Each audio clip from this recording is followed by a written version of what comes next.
সন্ধেবেলা ভালো কিছু খেতে ইচ্ছা করছে, তাহলে দোকানের মতোই কাটলেট ঘরে বসেই বানিয়ে নিতে পারো।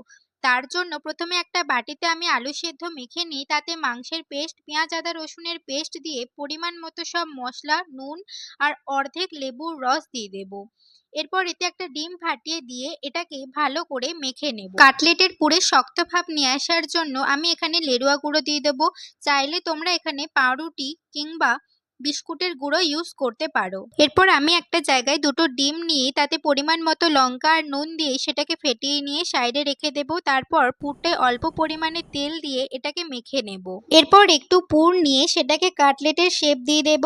তারপরে লেরুয়া গুঁড়োতে মাখিয়ে এটাকে ডিমে দিয়ে দেব, দিয়ে আরো একবার লেরুয়া গুঁড়োর ডবল কোট করে নেব। এইভাবে সবকটা করে নিয়ে গরম তেলে আঁচ কমিয়ে ভেজে নেব ভালোভাবে। তাহলেই কিন্তু তৈরি হয়ে যাবে চিকেন কাটলেট।